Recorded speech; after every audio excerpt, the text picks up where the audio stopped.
Hi எல்லோருக்கும் வணக்கம். Bigg Boss season 8 Tamil. இந்த வீடியோவில் நம்ம 24/7 லைவ் ஸ்ட்ரீமில் என்ன நடந்துச்சு அப்படிங்கிறத பற்றி தான் டிஸ்கஸ் பண்ண போகிறோம். ஸோ வீடியோக்குள்ளே போகிறதுக்கு முன்னாடி சேனலுக்கு புதுசாக இருந்தீங்கன்னா கண்டிப்பாக சப்ஸ்கிரைப் பண்ணிக்கோங்க, வீடியோ மறக்காமல் ஒரு லைக் பண்ணிக்கோங்க. இப்போ நம்ம வீடியோக்குள்ளே போகலாம். ஸோ முத்துக்கு வந்து பார்த்தீங்கன்னா ஒரு பயங்கரமான அதிர்ச்சி காத்திருந்தது அப்படிங்கிறது உங்கள் எல்லாத்துக்குமே தெரிஞ்சிருக்கும்.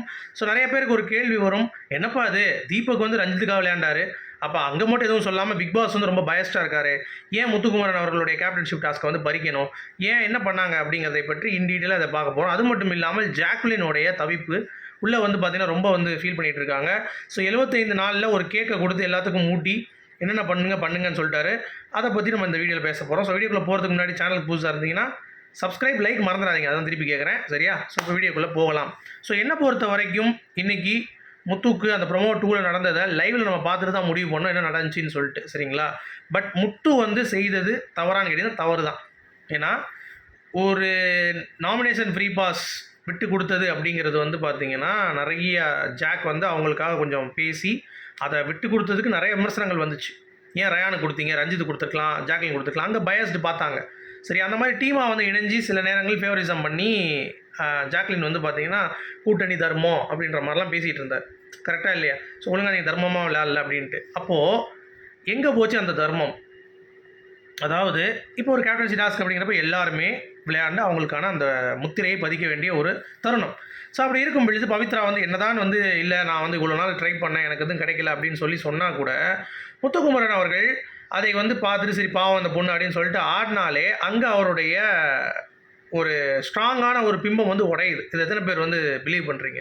இது மிக மிக ஒரு பெரிய மிஸ்டேக். இது ஒரு சின்ன மிஸ்டேக் கிடையாது, பெரிய மிஸ்டேக்கு. இது நீங்கள் பார்க்குறப்ப எப்படி தெரியும்னா, என்னப்பா அது கேப்டன்சி தானப்பா அப்படின்னு தெரியும். ஆனால் இதே இது ரஞ்சித் தீபக்லாம் பண்ண முடியாது ஏன் வந்து விடலை அப்படின்னு சொல்லி பார்த்தீங்கன்னா அங்கே ரெண்டு விதமாக நீங்கள் பார்க்கணும். இதில் ஆப்வியஸாக இப்படி நின்றுக்கிட்டு பாலை ஒன்றுமே பண்ணாமல் அப்படி நின்றுட்டார் முத்துக்குமரன். அங்கே அப்படி கிடையாது. தீபக் வந்து ரெண்டையும் பிடுங்கிட்டு மஞ்சரி இதையும் பவித்ராத்தையும் பிடுங்கிட்டு இன்னொரு தடவை போய் ரஞ்சித் இதையும் பிடுங்கி விட்டார். அப்புறம் கடைசி சும்மா விட்டு கொடுக்கல, அவர் கடைசி வரைக்கும் பிடிச்சிட்டு தான் இருந்தார் தீபக். அப்புறம் பவி வந்து ஒரு மஞ்சரி வந்து ஒரு மூவ் எடுத்தோடனே தான் தீபக் வந்து எல்லாத்தையும் போய் உடைச்சார். அது வரைக்குமே அவர் வந்து ரஞ்சித்தை ஜெயிக்க வைக்கணும் ஒரு இது இருந்தாலும் நானும் போராடுவேன், நான் விட்டு கொடுக்க மாட்டேன்னாரு. பட் இங்கே முத்துக்குமரன் பண்ணது டோட்டலாக விற்று கொடுத்துட்டார். ஸோ இது வந்து பிக் பாஸ் நிகழ்ச்சிக்கு ரொம்ப ரொம்ப ஒரு கேடான ஒரு விஷயம். ஸோ இது வந்து பிக் பாஸ் வந்து ரொம்ப வந்து மனதளவில் பாதிச்சிருச்சு. ஒன்றும் பண்ண முடியாது, ஏன்னா இது வந்து ரொம்ப கஷ்டம். ஏன்னா அவ்வளோ டாஸ்க் பண்ணி அவங்க வைக்கிறது அப்படிங்கிறப்ப எல்லாருமே சமமாக விளையாடணும் அப்படிங்கிறது தான் என்னுடைய ஒரு பாயிண்ட் ஆஃப் வியூ. இப்போ நீங்கள் சம்யுக்தா வந்து பாலாஜிக்கு விளையாடினாங்க சீசன் 4ல் அப்படின்னு நீங்கள் கொண்டு வந்தால் கூட அதுவும் வந்து பார்ப்பதற்கு நிறைய பேர் தெரியுமே தவிர ஃபேவராக இருக்கான்ட்டு, ஆனால் எவிடெண்ட்டாக தெரியாது. பட் இதில் வந்து எவிடெண்ட்டாக முத்துக்குமரன் 100% பவித்ராக்கு தான் ஆடுறான் அப்படிங்கிறது அழகாக தெரியுது. ஸோ அதனால் எச்சரித்து கேப்டன்சி டாஸ்க்கை தூக்கிட்டாங்க. அது மட்டும் இல்லாமல் நாமினேஷன் ஃப்ரீ பாஸையும் தூக்கிட்டாங்க. இப்போ என்னென்னா இப்போ ஒரு முடிவு வந்து எடுத்திருக்காங்க முத்துக்குமரன். இதில் என்ன அப்படின்னா முத்துக்குமரன் அவர்கள் கேப்டன்சி டாஸ்க் விளையாடலாம், சரியா? அது வந்து சண்டே, அதாவது மண்டே நடக்கும். சண்டே ஷூட்னா நமக்கு மண்டே டெலிகாஸ்ட் ஆகும். அதுக்கு வந்து ஓகே ஒரு விலக்கு கொடுக்கப்பட்டுள்ளது. ஸோ முத்துக்குமரன் நல்ல ஒரு செய்தி தான். பட் அதுலையாச்சும் ஒழுங்காக விளையாடணும் அவர். ஏன்னா இவ்வளோ தூரம் வந்த பிறகு நாமினேஷன் பாஸும் கேன்சல் ஆகிடுச்சு, கேப்டன்ஷிப் டாஸ்க்கும் கேன்சல் ஆகிடுச்சு. ஸோ அதனால் கொஞ்சம் ஜாக்கிரதையாக இருக்கணும். இன்னொன்று என்னென்னா நாமினேஷன் ஃப்ரீ பாஸ் இனிமேல் எதுக்கு நான் கேட்குறேன். யாருக்கு அது பாதகமோ நமக்கு வந்து அது வந்து ரொம்ப சந்தோஷம். ஏன்னா இனிமேல் வந்து ஓட்டு தான், மக்களுடைய ஓட்டு தான் முடிவு பண்ணணும். அது எப்படி நீ நாமினேஷன் ஃப்ரீ பாஸ் வச்சுட்டு எவ்வளோ தூரம் நீ காப்பாற்றிட்டு இருப்ப? அப்போ ஃபினாலே வரைக்கும் கொண்டு போயிடலாமா? அப்புறம் டிக்கெட் ஃபினாலேன்னு ஒன்று இருக்குது, அதை கேன்சல் பண்ணது அப்படிங்கிறது மிகப்பெரிய ஒரு விஷயம். அதுக்கு வந்து கோடான கோடி நன்றிகள் இந்த பிக் பாஸ்க்கு அப்படிங்கிறத தெரிவிச்சுக்கலாம், சரியா? அதனால் இதுதான் நடந்திருக்கு. முத்துக்கு வந்து திருப்பி வாய்ப்பு வழங்கப்பட்டிருக்கு. முத்து வந்து பார்த்திங்கன்னா அதுக்கடுத்து சமாதானப்படுத்தி அவங்கள வந்து பவித்ரா ரொம்ப அழுதுருக்காங்க அப்படிங்கிறது பார்க்க முடியுது.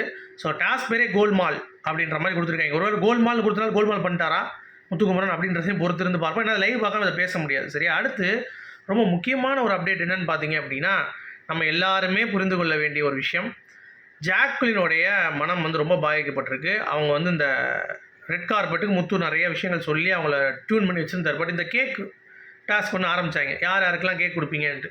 அதில் வந்து பார்த்திங்கன்னா ரயான் சௌந்தர்யா ரயானுக்கு கொடுத்தாங்க. நம்ம ஜாக்லின் வந்து பார்த்திங்கன்னா தீபக் கொடுத்துட்டு போயிட்டாங்க. ஸோ எல்லோரும் ஒரு பக்கம் இருந்தாலும் அவங்களுக்கு ஒரு சங்கடம், ஏன்னா நமக்கு ஃப்ரெண்ட்ஷிப்னு சொல்லி இவ்வளோ பேர் இருந்தாங்க, ஒரு தடவை கொடுக்கலையேன்ட்டு. அதே மாதிரி தான் அவங்களுக்கும் இருக்கும், சௌந்தர்யாவுக்கும் ரயானுக்கும். இப்போ என்ன ஆக போகுதுன்னா, ரயான் வந்து அங்கே உட்காந்துட்டு இருக்காரு, இவங்க இழுக்கிறதுக்கு மஞ்சள் இழுத்துட்டு இருக்காங்க. உடனே பிக் பாஸ் கூப்பிட்டு ரயான் நிற்க வச்சு யார் உங்களுக்கு வேணும்னு சொல்லி கேட்குறாங்க. உடனே ஜாக்லின் கோவம் வந்துருச்சு, மூஞ்சி ஒரு மாதிரி ஆகிடுச்சு, ரயான் சொல்லக்கூடாதுன்னு சொல்லிட்டு மஞ்சரின்ட்டாங்க. ஸோ அங்கேயே வந்து பார்த்திங்கன்னா பிரேக்கப் ஆகிடுச்சு. நான் என்ன சொல்கிறேன், இந்த சௌந்தர்யா, ஜாக்லின் மற்றும் ரயான் இந்த 3 பேருமே தனித்தனியாக விளையாண்டாங்கன்னா இன்னும் சூப்பராக இருக்கும். ஒரு அட்டை பூச்சி மாதிரி ஒட்டிக்கிறாங்க.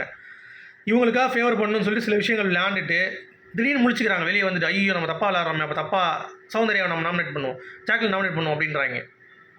ஸோ இந்த மாதிரிலாம் விளையாடாமல் அவங்கவுங்க இண்டிவிஜுவல் விளையாட நல்லாயிருக்கும். அதை ஜாக்லின் புரிந்து கொள்ள வேண்டும். இனிமேலாச்சும் திருப்பி போய் இந்த சௌந்தர்யாகிட்டையும் ரயான்கிட்டையும் பேசாமல் இருப்பது அவங்களுக்கு சால சிறந்ததாக இருக்கும். இப்போ அந்த ரயான் கும்பல் இருக்குல்ல, முத்துக்குமரன் கேட்டுருக்காங்க என்னடா இது இப்படி இருக்குது அப்படின்ட்டு.